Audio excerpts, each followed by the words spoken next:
guess what? The wait is over.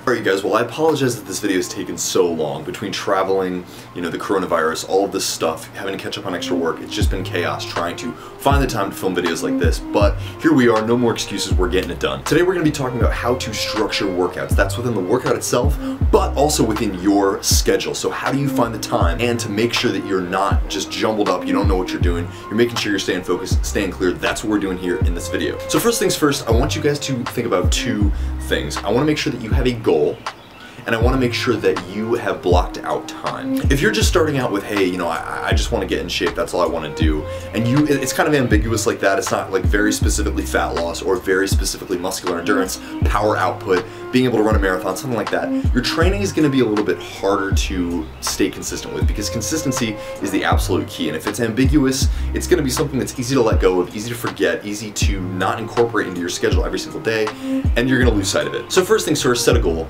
If that's fat loss, that's perfectly fine. If it's run a marathon, that's awesome. If it's compete in a competition, that's great. But if it's just something like I want to craft, you know, larger muscles, I want to gain 10 pounds of muscle, something like that, I want to be able to do this, you know, X amount of push-ups, those are really great goals. Metric goals are the best kinds of goals because there's absolute data to show have you reached it, have you not, and then you can kind of backtrack based on that response. So that's number one, set a goal.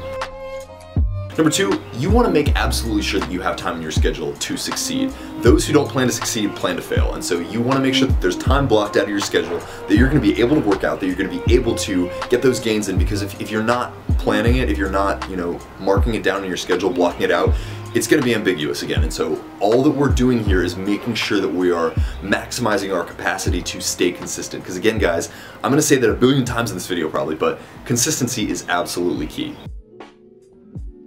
Great, so now that we got those things out of the way, let's dive way deeper back into those two things. To start out, we're going to be talking about scheduling during the week. The main thing to focus on is rest periods. You want to make sure that you're getting enough rest time in. A lot of people are working out every single day. That's perfectly fine, but you have to make sure that you're working out properly to make sure that your body has time to rest and recover. The way that you're going to do this is essentially this.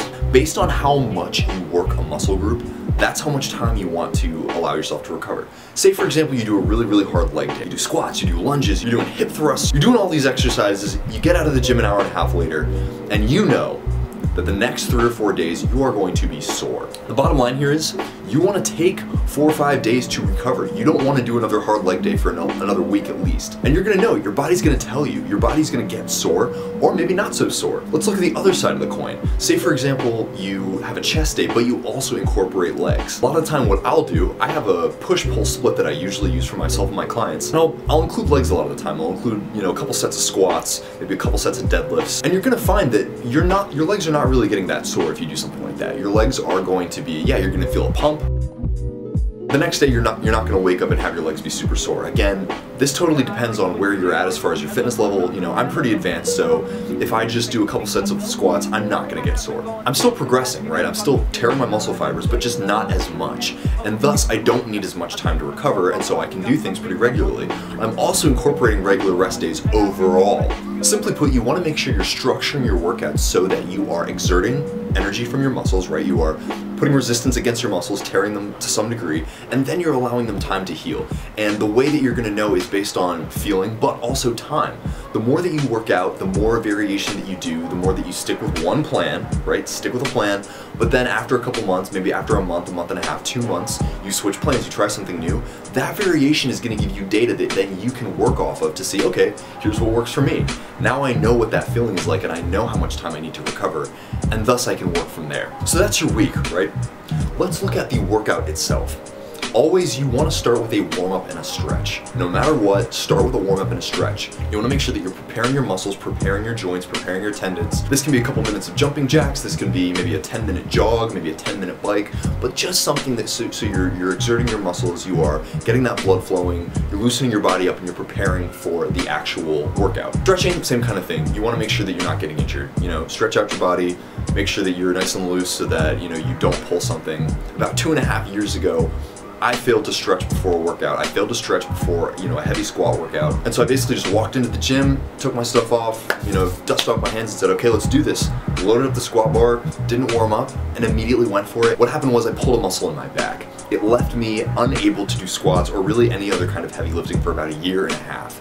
Don't let that happen, guys. I wasn't squatting something that I couldn't do, but quite simply, my body was not warmed up. I wasn't loose, I wasn't limber, and so I jumped into it thinking, you know, I'm a big macho man, and the outcome wasn't so pretty. Within the actual workout itself, again, we're focusing on goals and we're focusing on rest periods. Say your goal is to increase your bench as much as possible. You're gonna wanna shrink the amount of output that you're doing over a duration of time. You're gonna be doing a lot of output in a very short duration of time. So that might be 2 reps, that might be 3 reps, just so that you are maximizing your explosive power. Then what you're gonna wanna do is rest for a long period of time.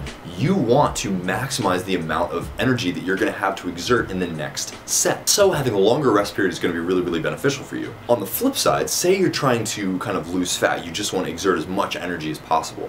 Shrink your rest periods. Don't allow yourself as much time to rest. Your muscles are not gonna have as much capacity for output, but you're focusing on energy exertion, you're focusing on burning calories, and so you're not so much worried about expanding strength output. So what are the takeaways here? If you want to maximize strength output, expand the rest periods. If you want to maximize calories burned, shrink the rest periods. Overall, I'd say that by working out on a regular basis, increasing your consistency, you're gonna get into the groove, you're gonna learn what works for you, and then you can increase the variability of the different kinds of things that you tried. You're gonna get a ton of data. You're gonna find out what works for your body, what works for your schedule, and ultimately what works for your mindset. You wanna make sure the working out is fun, it's enjoyable, it's therapeutic for you. So whatever you can do to stick with it long term, you're gonna get a ton of information and you're really gonna maximize your proficiency with working out, and that is really the key. Short video for you guys. I hope this was helpful. If you have any questions, go ahead and drop them in the comments, or you can shoot me a DM. You can find my call and give me a call. We can chat about this stuff. Happy to help you guys, here for you guys. Let's get these gains.